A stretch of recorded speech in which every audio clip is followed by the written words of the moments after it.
Dia balik merangkak di depan istrinya, mencium kaki istrinya, mohon untuk diterima kembali. Bismillahirrahmanirrahim. Assalamualaikum warahmatullahi wabarakatuh.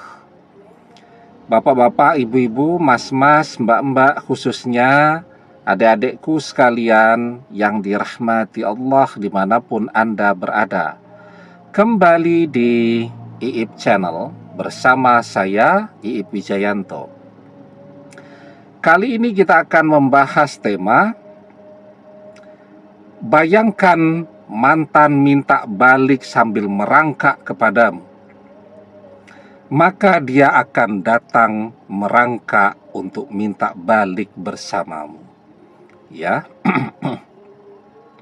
Jadi sebenarnya ya, yang masih agak jarang tuh ya, kita kalau berada di pengajian-pengajian penjelasan tentang doa melalui pikiran. Nah, itu jarang tuh masih. Artinya apa? Ya, selama ini bahwa doa itu adalah dengan hati atau doa itu dengan lisan. Tetapi sesungguhnya doa terkuat itu adalah dengan pikiran. Jadi ketika kita sholat ya, kita tidak boleh memang membayangkan hal-hal yang sifatnya duniawi. Membayangkan mantan nggak boleh. Membayangkan pacar nggak boleh. Membayangkan anak istri nggak boleh. Membayangkan mau bayar ini, mau bayar itu, beli ini, beli itu, nggak boleh. Jadi membayangkan hal-hal yang duniawi ketika sedang sholat itu tidak diperbolehkan. Jadi ketika pikiran kita ini ya kemana-mana, nah maka harus segera kita tarik fokus kepada bacaan sholat kita. Nah itu kenapa meskipun kita tidak bisa bahasa Arab, tidak pernah belajar bahasa Arab, tidak pernah belajar nahwu shorof dan seterusnya, tapi sekurang-kurangnya bacaan ketika kita sholat itu kita tahu. Kalaupun tidak tahu kata per kata, maknanya kita tahu, sehingga kita bisa menghayati sholat kita melalui menghayati bacaan sholat tadi, agar kita bisa khusyuk. Nah, maka itu kenapa kita diajarkan ketika kita sholat, kita melihat ke tempat sujud kita, ya.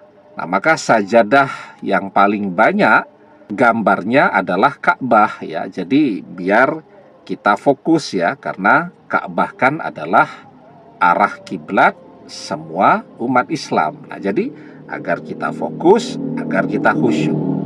Ya. Kalau kita sholatnya misalnya kepalanya sejajar ya, tidak menunduk begitu ya, kita melihatnya macam-macam. Misal sholat berjamaah tuh, dapat softnya di belakang, ya.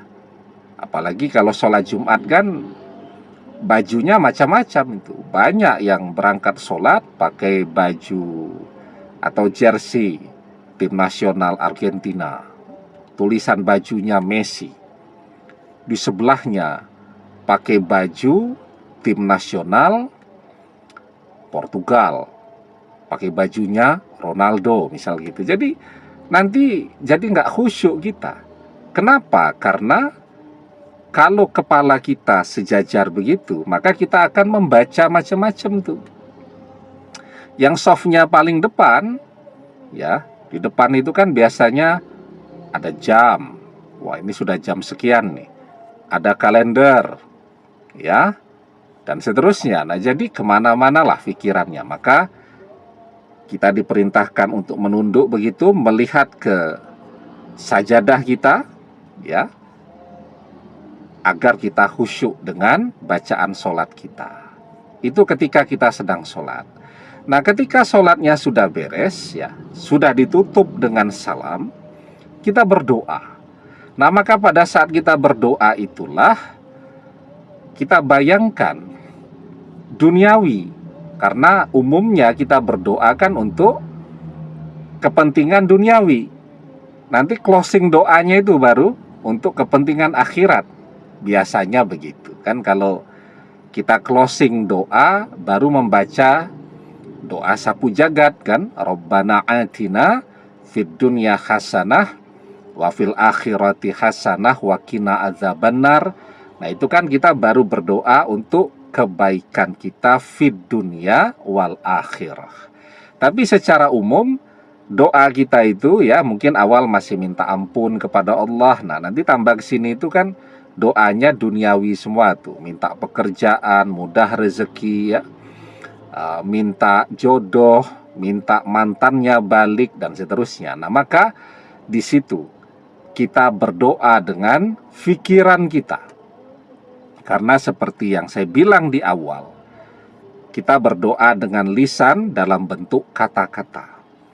Kita berdoa dengan hati dalam bentuk bisikan hati. Tetapi ketika kita berdoa dengan pikiran, itu visualisasi. Apa yang menjadi doa kita itu kan kita visualkan, kita munculkan dalam pikiran kita sampai detil.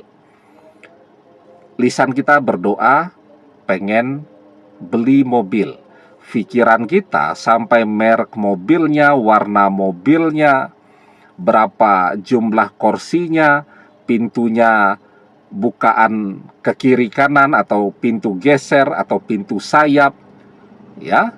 Kemudian berapa cc dan seterusnya, itu kita munculkan dalam pikiran kita. Para malaikat melihat tuh apa yang muncul dalam pikiran kita. Nah, sinyalnya itu kita pancarkan ke langit. Dan itulah doa terkuat. Maka kalau kita membayangkan ya, kita berdoa dengan hati, dengan lisan kita agar mantan balik. Ya Allah, datangkan dia kepadaku sambil merangkak untuk minta balik bersamaku, memohon-mohon agar bisa bersamaku lagi. Kita berdoa begitu tuh dengan hati, dengan lisan. Nah, pikiran kita bayangkan tuh mantan datang merangkak balik kepada kita. Idza tamanna ahadukum falyaksir. Ketika seseorang berangan-angan, falyaksir, perbanyaklah. Fa inna ma yas'alu rabbahu azza wa jalla. Karena sesungguhnya dia sedang meminta kepada Robnya, Allah azza wa jalla. Jadi falyaksir, perbanyaklah berangan yang baik-baik. Karena fa inna ma yas'alu rabbahu azza wa jalla. Karena dia sedang meminta kepada Robnya, Allah azza wa jalla. Jadi kalau kita bayangkan mantan datang merangkak, ya, mungkin tidak sampai merangkak yang Allah kabulkan.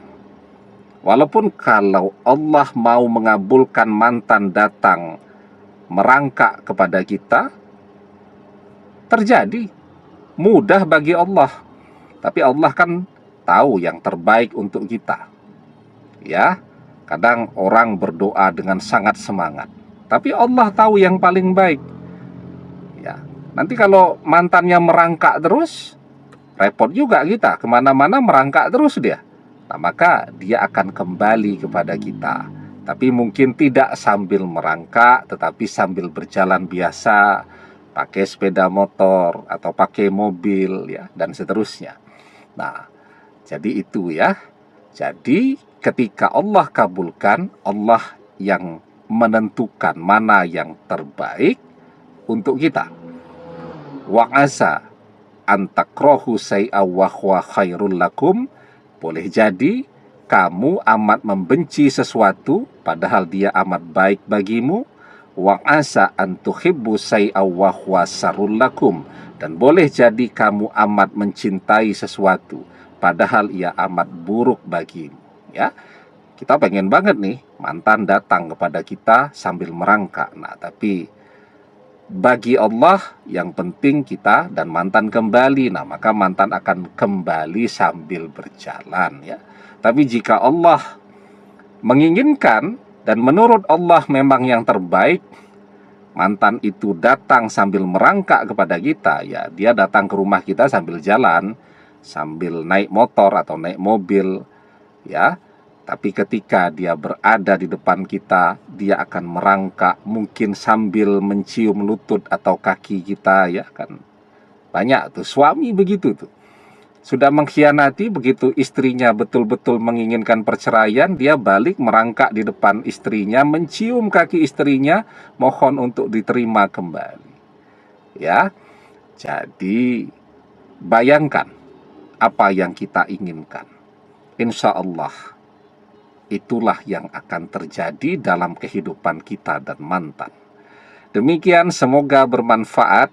Wallahu a'lam bissawab, billahi taufik wal hidayah. Assalamualaikum warahmatullahi wabarakatuh.